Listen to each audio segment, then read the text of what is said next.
Good evening to you, viewers. Thanks for tuning in to Spectrum Television. Here are our top stories. Bilateral relations between Cameroon and Chad has been cemented following the launching of a working session between Chadian ministers to discuss stakes on the Kuseri-N'Djamena flyover bridge. This meeting will set the pace for business networks between the two countries entirely and both regions in particular.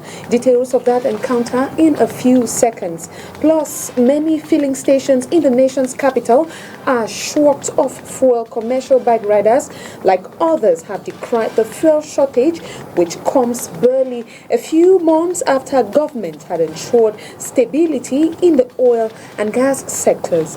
This and many more will be yours in this newscast. Good evening once more. Thanks for watching tonight's Prime Time bilingual newscast on Spectrum Television, which opens up in the French language with Makeda Lidinyotom. Good evening, Makeda. Bonsoir Joséphine Benzi, mesdames, messieurs, bonsoir. Nous vous le disions dans les titres. Le ministre tchadien des Infrastructures et du Désenclavement séjourne au Cameroun.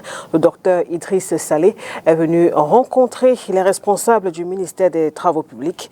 Occasion pour les deux parties de passer en revue la situation de certains grands projets de développement qui impliquent le Cameroun et le Tchad. Reportage Olivier Bouzik.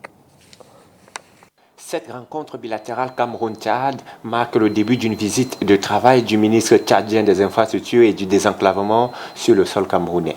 Au menu, l'exécution des travaux de construction du pont sur le fleuve Logone reliant Kuseri et N'Djamena, la réalisation des projets connexes, la situation du corridor Douala-N'Djamena sont entre autres projets communs qui ont été passés en revue par Emmanuel Nganou-Dioumessi et le docteur Idriss Saleh Bachar. L'objectif primordial, c'est d'essayer de faire en sorte que le patrimoine commun qui est le corridor Douala-N'Djamena soit bien entretenu, soit bien aménagé, qu'il y ait moins de tracasseries pour ceux qui font travailler ces patrimoines et aussi d'explorer d'autres voies et moyens pour nous relier davantage.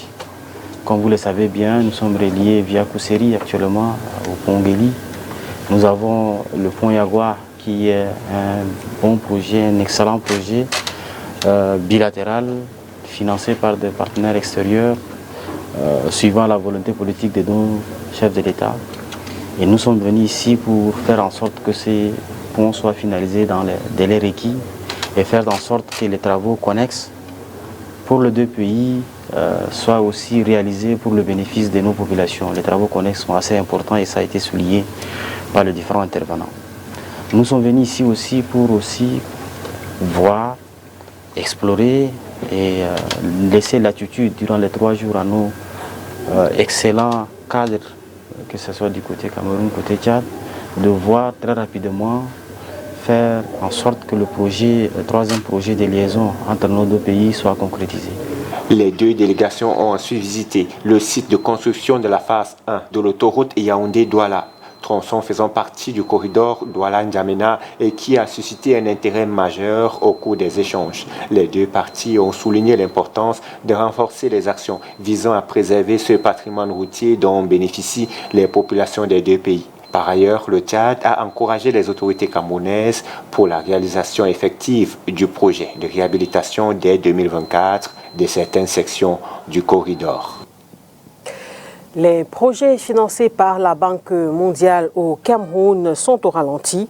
Et face à cette situation, le gouvernement dit avoir pris des mesures pour booster l'avancement des différents projets. Ce mardi, le vice-président de la Banque mondiale pour l'Afrique du Centre et de l'Ouest, actuellement en visite de travail au Cameroun, s'est rendu sur le chantier du barrage de Nachtigal. Inès Pangan et Dieudonné Niassa. Y a-t-il péril sur le barrage hydroélectrique de Nachtigal? La question, dont la simple évocation donne des sueurs froides, se pose au regard du diagnostic fait par l'Agence de régulation du secteur de l'électricité, ARCEL. En effet, le 11 août dernier, au cours d'une mission sur le site de construction du barrage, ceci dans le cadre du suivi régulatoire des investissements liés à ce projet, de nombreux points préoccupants ont été relevés. Dans un rapport dont le site Ecomatin a reçu copie, des défaillances sont observées sur 3 grands ouvrages de cette infrastructure. le barrage déversant à seuil labyrinthe. Ici, des fissures verticales sont visibles entre les joints de plusieurs plots avec des infiltrations d'eau observées. Des fissures horizontales sont présentes sur les joints de corps de structure. Au niveau du bassin de dissipation du barrage déversant, on a des dégradations précoces et accélérées de béton. Le canal d'amener et la prise d'eau usinière sont sujettes à des fissures verticales avec fuite d'eau. Le régulateur, au regard de ces nombreux dysfonctionnements, exige de Nachtigal Hydropower Corporation un rapport complet présentant la nature et la profondeur des anomalies, de même que les solutions pertinentes, le tout dans un chronogramme de mise en œuvre urgente des mesures de réparation et de renforcement des structures des ouvrages sur lesquels les pathologies ont été identifiées. Des dégradations qui poussent l'ARCEL à parler de risque de retard dans la livraison de l'ouvrage. Le barrage hydroélectrique de Nachtigal, rappelons-le, c'est un investissement global de 786 milliards de francs CFA et celui-ci devrait augmenter de 30% les capacités de production d'électricité au Cameroun. C'était plutôt un reportage d'Oriane Donkeng sur le barrage de Nachtigal qui est actuellement sujet à de grandes défaillances. En effet, de graves fissures sur les joints de plot et le corps de la structure sont à l'origine des fuites et autres infiltrations. Et c'est un rapport de l'Agence de régulation du secteur de l'électricité sur le suivi de la construction de cet ouvrage qui vient d'ailleurs mettre en lumière cette situation assez préoccupante. Et comme nous vous le disions bien avant, des projets financés par la Banque mondiale au Cameroun sont donc au ralenti. Et face à cette situation, le gouvernement dit avoir pris les mesures nécessaires pour booster l'avancement de ces projets. Ce mardi d'ailleurs, le vice-président de la Banque mondiale pour l'Afrique de l'Ouest et du Centre, actuellement en visite de travail au Cameroun, s'est rendu sur le chantier du barrage de Nachtigal. On vous propose de suivre ce reportage d'Inès Choudmon-Pangan et de Dieudonné Niassa. Pour les 19 projets actifs en mai 2023, la Banque mondiale n'avait décaissé que près de 23% de son portefeuille d'engagement au Cameroun, soit un solde de 1200 milliards de francs CFA sur les 1552 milliards de francs CFA. C'est le gouvernement qui est responsable de l'exécution des programmes. Ils font ce qui doit se faire dans le suivi des plans d'action qui sont préparés. Ensuite, nous venons de façon régulière à soutenir le gouvernement dans l'exécution justement de ce programme par nos équipes qui sont sur le terrain, par les missions périodiques et également lorsqu'il est nécessaire pour essayer de dire, écoutez, un programme, lorsque sa durée de vie commence à être longue et que les résultats ne sont pas là, peut-être il faut restructurer ce programme-là.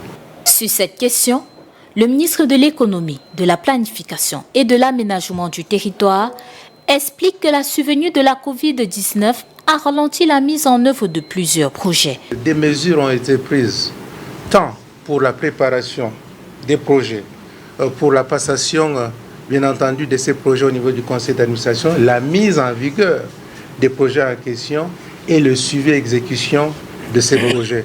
Un élément fondamental vient compléter le texte du Premier ministre chef du gouvernement sur la maturation des projets, c'est l'évaluation des gestionnaires de projets à partir de 2024. Sur la problématique en relation avec l'énergie, le souhait de la Banque mondiale et du Cameroun est d'améliorer les performances financières du secteur et d'accroître le taux de couverture électrique. Aujourd'hui, nous sommes à peu près 72% d'accès à l'électricité, avec une disparité forte entre les zones rurales et les zones urbaines. Mais l'objectif, c'est d'atteindre l'accès universel à l'électricité. Pour le faire, il faut produire plus. Nous avons à peu près 2000 mégawatts actuellement. En 2025, nous voulons atteindre 3000 mégawatts. En 2030, nous ambitionnons atteindre 5000 mégawatts. Ça demande des ressources, mais des ressources qui ne viennent pas uniquement du secteur public. Voilà pourquoi la libéralisation donne l'occasion à la fois de faire des investissements en termes de producteurs indépendants d'électricité, de vendre cette électricité après avoir été transportée par la Sonatrel à la société qui va faire la distribution, de telle sorte que cette énergie-là puisse être bénéfique au secteur industriel, aux ménages, à l'administration pour atteindre les objectifs de développement.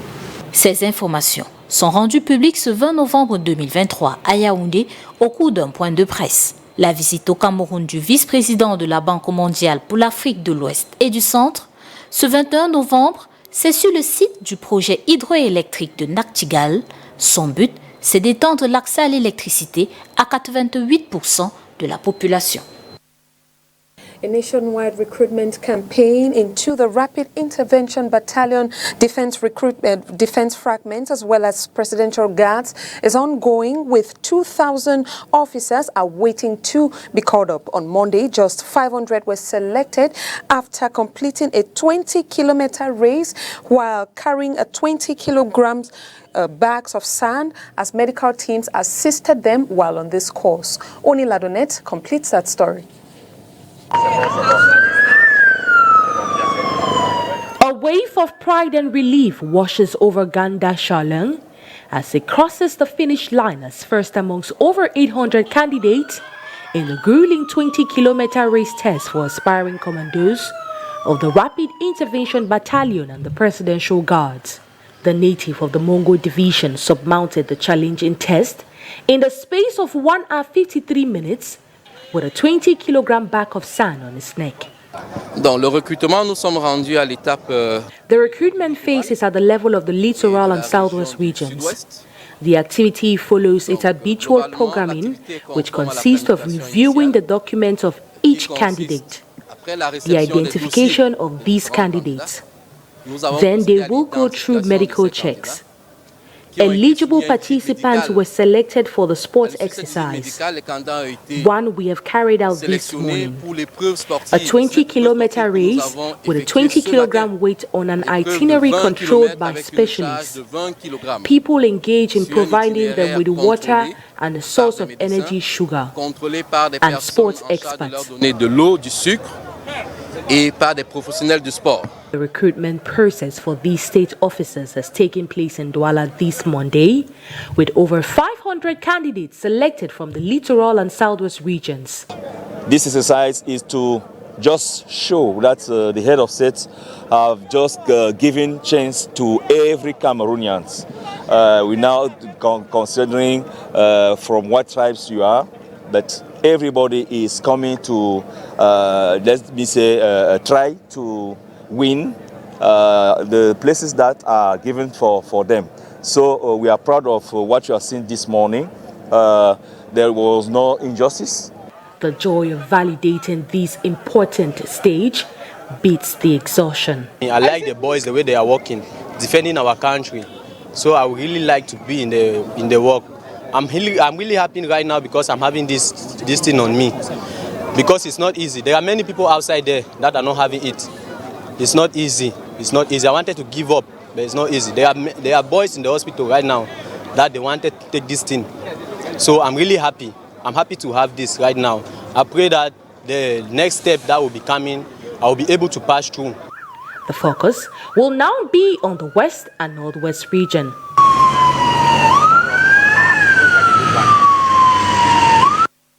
Information sous forme de brève, une attaque attribuée aux séparatistes des régions du nord-ouest et du sud-ouest a eu lieu ce matin au marché de Bamignam, situé dans l'arrondissement de Galim, département des Bamboutost, région de l'ouest Cameroun. Et d'après la télévision nationale, 9 personnes ont été tuées au cours de cette attaque. De nombreux blessés ont également été enregistrés, ainsi que d'énormes pertes matérielles suite à l'incendie de plusieurs boutiques de ce marché. Hommage au professeur Hubert Mono-Nzana, une publication du professeur Maurice Kamto, président du MRC, qui a créé la polémique. Le leader du mouvement pour la renaissance du Cameroun dit regretter qu'une telle vivacité intellectuelle, à savoir celle du philosophe, fut mise au service d'une si mauvaise cause, vu que les deux hommes ne sont pas du même bord politique. Dans le reportage de Léla Renganzeux qui va suivre dans un instant, vous allez écouter les arguments de Bandakani du nouveau mouvement populaire et de Mathieu Youbi du MRC. Le professeur Maurice Kamto, président national du mouvement pour la renaissance du Cameroun, a-t-il commis une erreur de communication politique dans l'hommage rendu à titre posthume au professeur Hubert Monondiana, décédé ce 16 novembre? Sur ses réseaux sociaux, le leader du MRC écrit entre autres au sujet du disparu et de son ouvrage « L'idée sociale chez Paul Biya ». Son tropisme ethno-idéologique l'a empêché de donner le meilleur de ce que lui autorisaient ses talents philosophiques. Je regrette qu'une telle vivacité intellectuelle fût mise au service d'une si mauvaise cause. Au Cameroun, aujourd'hui, la mode, c'est à chacun son troupeau électoral, à chacun son fief ethnique. Vous savez que dans un fief, il y a un maître et il y a les esclaves. Donc, à chacun son fief. Il faut comprendre ça très bien. Donc, la sortie de M. Kamto est articulée autour d'une stratégie qu'il a dévoilée depuis très longtemps, à savoir réaliser l'unité entre une démarche politique et une base ethnique. Donc c'est les naïfs qui sont surpris. Il est constant dans cette démarche-là. Il est constant. Et je ne voudrais pas qu'on traite ça comme un cas isolé. Je suis en train de vous dire qu'il faut mettre ça en parallèle avec toute la grande régression idéologique qu'il y a dans notre pays aujourd'hui. Et qui fait que le tribalisme et les grégarités ont remplacé la véritable pensée politique. Et ça joue le jeu de ceux qui sont au pouvoir et de ceux qui aspirent à prendre le pouvoir, mais tout en restant dans la même famille historique, la même famille d'intérêts, qui est le néocolonialisme, n'est-ce pas, dans son ensemble, et ses relais au plan local. Les entrepreneurs politiques comme Kamto gagnent dans ça. Ils gagnent parce que vous allez crier, lui il est dans une démarche ethnique, il est dans une stratégie, il est dans une géoethnie politique. Parce que c'est comme ça qu'il a pensé sa démarche politique dès le départ. Souvenez-vous au Conseil constitutionnel. Vous êtes devant un Conseil constitutionnel, vous devez amener des arguments de droit, vous devez déposer votre requête. Non, vous venez, vous voulez tribaliser le cours de procédure qui est au Conseil constitutionnel. Ça voulait tout dire. C'est pas le fait du hasard. C'est structuré, c'est une démarche. Alors maintenant, l'indécence qu'on veut coller à ça, oui, peut couler de source si on se réfère à nos traditions. Oui, évidemment, les traditions africaines disent que généralement, le mort, quelle que soit la vie qu'il a menée, généralement, quand quelqu'un est mort, il est sacré. Au MRC, on ne l'entend pas de cette oreille. Le professeur Maurice Kamto n'a jamais caché sa vision du professeur Hubert Monondiana, universitaire dont il respectait l'intelligence, même si ne partageant pas ses positions. Moi, je trouve puérile la polémique concernant la sortie du professeur Maurice Kamto sur le professeur Monondiana. Je trouve quand même qu'on manque de quoi débattre au point d'organiser des émissions sur la sortie du professeur. Il rend hommage à quelqu'un qu'il connaît très bien. Il dit ce qu'il pense de lui. Et d'ailleurs, ce qu'il dit, rien n'est nouveau dedans. Il a toujours reconnu que Monondiana était un intellectuel politique, un esprit vif, mais seulement qui a servi, qui a mis son intelligence pour une mauvaise cause. Laquelle mauvaise cause il a combattu depuis des années. Il y a 6 ans, Maurice Kamto accuse Monondiana de l'avoir livré à la police politique de ce pays. Monondiana n'a jamais démenti. Jamais. Il l'a dit. Dans des interviews, dans un film qu'on retrouve sur les réseaux sociaux. Mais d'où vient-il donc aujourd'hui? Il dit ce qu'il pense d'un universitaire comme lui. Et que ça fasse l'objet de discussions. Genre, il ne devrait pas lui dire, il ne devrait pas l'attaquer. Bref, il devait dire qu'il était trop beau. Que Monondiana était une grande personne. Et pourtant, ces personnes condamnent tous les jours Hitler. Allez savoir pourquoi. Dans son édition 2015, le Larousse définit l'hommage comme une marque de courtoisie ou de respect. Rendre hommage, témoigner son estime, son admiration. Depuis plusieurs jours, plusieurs stations-service de Yaoundé ne ravitaillent pas les automobilistes car le carburant semble manquer dans les réservoirs.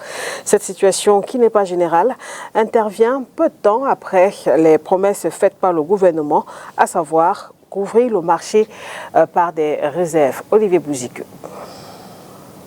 Dans certaines stations-service à Yaoundé, les réservoirs sont secs depuis environ 4 jours. D'autres semblent par contre n'avoir aucun problème de distribution du liquide. Au carrefour Régis Bastos et plusieurs sites que nous avons visités, aucune crise n'est signalée. Pénurie partielle, générale ou simple spéculation, la situation pénalise les automobilistes. Depuis qu'il n'y a pas le carburant ici à la station, donc on cherche un peu à se battre avec d'autres stations. Des fois, on passe se mettre en rang pour essayer de trouver un peu le peu de carburant qu'on peut trouver pour essayer de rouler un peu dans la ville. Malgré ces pénuries de carburant, ça n'a pas un incident sur les prix de transport. Nous transportons toujours les clients habituellement à nos prix tarifaires que nous avons. Depuis le mois de janvier 2023, la distribution du carburant est perturbée à Yaoundé. La dernière pénurie officiellement annoncée date du mois de juillet dernier. Ces perturbations, selon les explications auparavant données par le ministre de l'Eau et de l'Énergie, étaient dues principalement à l'importante enveloppe de la subvention des prix à la pompe qu'il faut mobiliser en temps réel pour assurer les importations des produits pétroliers, ce qui avait provoqué fin février la hausse du prix du super et du gasoil à la pompe. Le gouvernement avait également annoncé la mise à la consommation de 28 000 mètres cubes de super, 22 000 mètres cubes de gasoil et 12 500 mètres cubes de jet A1 en appui des volumes supplémentaires de 88 000 mètres cubes de gasoil et 35 000 mètres cubes de super étaient disponibles dans les eaux camerounaises et devraient être déchargés incessamment pour couvrir le marché tout au moins jusqu'à la fin de l'année, assuraient de toute façon les pouvoirs publics au mois de juillet dernier. Vous l'avez sans doute suivi, une femme vient de perdre la vie suite au coup de son mari. Et ces décès vient relancer le débat sur un phénomène qui va croissant dans notre société. Nous avons tendu le micro ce jour aux femmes. Quel est leur avis sur la question? Leur réponse compilée dans ce reportage que signe Oriane Donkeng et Nono Foutué. C'est une mort de trop. Elles sont unanimes. La violence sur les femmes est à condamner. Et puis aussi, je condamne aussi les hommes qui le font. On peut corriger la femme, mais on ne peut pas battre sur la femme à mort comme si elle était quand même un serpent. Donc avec ça, vraiment, je condamne fermement ça. Moi, je pense que c'est un cas très grave. Parce que la violence faite sur les femmes ne doit plus être tolérée. Elle ne doit plus continuer. Parce que l'homme qui se met à battre sur la femme et puis elle décède, il fait non seulement de la femme les enfants, les orphelins, lui-même il devient veuf. Donc la violence contre les femmes, nous devons dire non. Et absolument non à tout ça. Ça doit stopper et on doit punir ces hommes-là qui frappent sur les femmes sans aucune raison. Il n'y a aucune raison valable qui peut permettre à ce qu'un homme tape sa femme. Oui, je ne suis pas d'accord avec ça, franchement. On vit ça au sous-quartier au quotidiennement. Les violences qu'on fait sur les femmes, c'est pas bien du tout. Lever la main sur sa femme, c'est faire preuve de faiblesse, l'homme étant physiquement plus fort que la femme. Because a responsible man cannot beat a woman. Beating the wife already is a failure on the man's part. That's what I think. It's a failure. It's a sign of weakness because a man first is powerful than a woman, naturally. So if you are beating that woman, it means you are threatened, you are weak, you are not a strong man, and you are not responsible.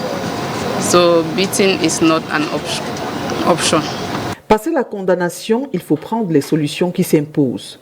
Dénoncer lorsque le premier coup est donné. Parler, parce que plus vous parlez, plus vous dénoncez, plus nous, la famille, sommes en mesure de vous aider. Parce qu'on ne peut pas vous aider si vous ne parlez pas, vous n'en parlez pas. Donc il faut dénoncer. Pour la première fois, elle ne doit pas cacher surtout parce que ça cause déjà ça vient à la mort. Donc elle ne doit pas cacher. Elle ne doit pas cacher. Elle doit s'exprimer. Soit elle vient vers moi, soit elle vient vers la famille, soit la famille de son mari. Elle pose son problème.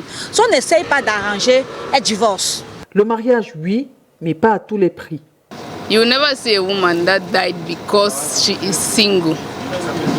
But most women that end up in such marriages, either they will die or most of them, there are some that end up dying. So for me, it's better they separate. Si elle est violentée plusieurs fois, nous allons faire recours à la justice pour juger cette affaire. Face à certains comportements, le volet santé ne doit pas être négligé. Si, malgré le fait que je lui demande de dénoncer, qu'elle continue, vraiment, c'est que même le problème doit être psychologique. Ça veut dire qu'elle-même, c'est que le mari, il a une influence psychologique sur elle. Toutefois, il y en a qui pensent que les morceaux peuvent être recollés après la violence. Ce que je peux faire, c'est de prendre ma fille d'abord et lui mettre là pour un repos. Et puis quand l'homme viendra, je vais lui donner les directives à suivre par rapport à cela. Donc je préfère d'abord lui enlever, lui mettre là, lui donner les conseils. Et si son mari l'aime bien, il viendra pour qu'on puisse s'entendre et gérer. Rien ne peut justifier un acte de violence dans un cadre dédié à l'amour. Une femme est décédée suite au coup de son mari. On ne le dira jamais assez. Il faut dénoncer tout acte de violence et quitter le navire lorsqu'il est encore temps. And on to this sports brief, the score between Cameroon and Libya has ended on a 1-1 tie. Both goals were scored in the first half at the 33rd and 42nd minutes, respectively, in a very disputed 2026 World Cup qualifier in Libya. Both countries tried in vain to take advantage of the scoreline by doubling goals, yet all effort went futile. Still in sport, match day 7 of the MTN Elite 2 Championship opens on Saturday with Oniladonet, which tells us more. With 11 points and 6 outings, Aigle du Mungo leads Group A in Cameroon's second flight Elite 2. The team neutralized the last position Renaissance Dungumu 2-0 on Saturday in Bonamoussadi. Amadou Bello gave the hosts the lead at the 31st minute. Frederick Banga extended scores after 62 minutes of play to see Aigle Royal du Mungo continue its fine form. Away from home, Bafoumen United had a stellar ride over Rassin of Bafoussam. Doda Yakubu's goal, scored at the 44th minute, made the difference in the encounter as Rassin suffered a second consecutive defeat. Sister club Foncha Street had an edge over Unisport 2-1 in front of home crowd. In Yaoundé, Tonnerre Kalara Club outsmarted Yafoot in a highly contested match day 6 fixture. The team scored 3 to cancel Yafoot's 2 goals. Group B sees Rangers of Bafut still in troubled waters. 1-5 loss to Big Brothers Jiko is their second heavy loss this season. The coachless squad has now conceded 17 goals, scoring 2. Another side with worse stats this season is Leopard Sportif of Douala. A 100 years anniversary looms with possible relegation if things do not change in the days ahead. The Douala-based side counts its 5th defeat of the season to Dragon in Yaoundé. 2-4 is the score that separated both sides. AS Fab shared spoils with Panthère Sportif in a 4-goal thriller. As for Eyes of Hope Academy, it is 2 defeats far from home.